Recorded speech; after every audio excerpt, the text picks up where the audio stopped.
Now I'd like to talk about household and skincare products. This is really important because these are things that a lot of times people don't really think about a whole lot.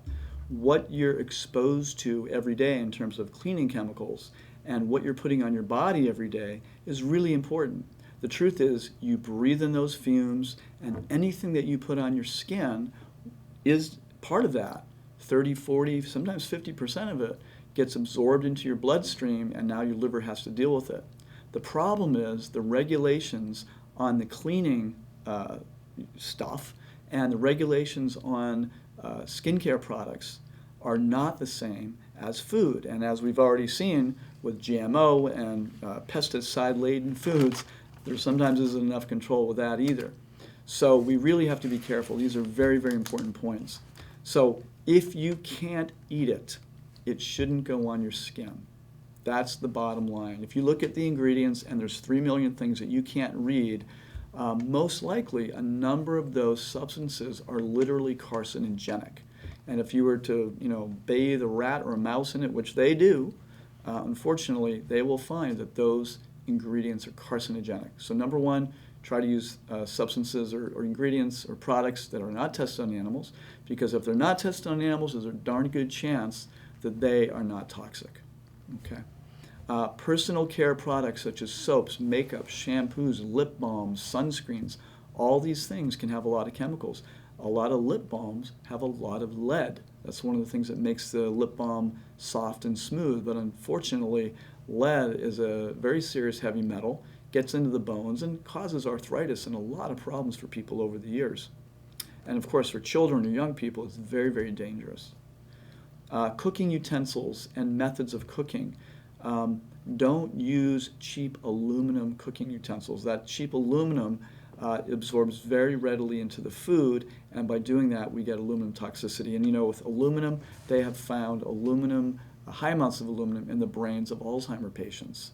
The other thing is the Teflon cookware has been known to be very toxic. If you cook Teflon in the environment of a little bird, that little bird will die over a short period of time because of the toxicity, the gases that are emitted from the Teflon getting into the liver of that bird. Water for drinking and bathing, this is really important. All of our water, at the very least, should be filtered. It amazes me still that people don't filter their water. It has all kinds of chemicals, it's been through all kinds of processing, and it has a lot of chlorine in it. And this chlorine is a carcinogen. It is meant to kill things, and it kills the healthy gut bacteria, which causes a problem, which then creates an unhealthy inner flora or inner ecosystem, which makes us much more susceptible to toxins and yeast overgrowth and carcinogens to be floating around in the intestines. So get a good filter at the very least. You can certainly purchase water systems and things like that, like ionized water or a good water filter. And at the back of the cleanse with references, we'll give you some great ideas for that. For bathing, it's very easy to get a shower filter. And the shower filter will take out some chemicals, but most importantly, it'll take out chlorine out of the water. Pesticides and insecticides. Obviously, we want to go organic. And insecticides, avoid those as much as possible. Household cleaners, there's a lot of great natural household cleaners these days. There's actually units, like my Kangen water machine, for instance. You can use acidic water, and the acidic water will literally clean any surface better than anything you can imagine. The alkaline water can clean clothes. So there's a lot of natural products out there now that aren't toxic for the environment, and they're not toxic for us either. One thing to be very aware of when you're dry cleaning, most of them are pretty toxic. When you bring your clothes home, you need to air them out.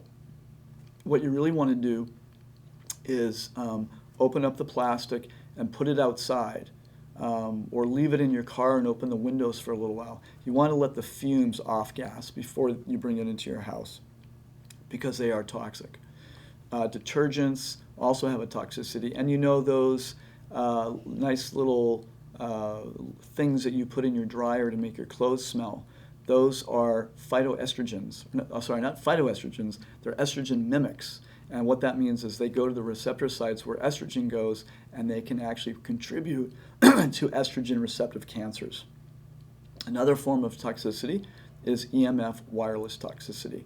And this is another thing that we believe the phone companies are fully aware of, but they have not come to terms with how they're going to deal with that reality that the wireless, the phones, the wireless internet, all that kind of stuff has a negative impact on the human energy field. There's a ton of data and research that's coming out around that. So can we avoid it? No, we can't avoid it. But there are things that you can do to minimize it. One, how you use your phones, but also there are devices, cell phone chips. We use one called the neutralizer, which literally strengthens the human energy field so that when you're using your phone, it's much less detrimental.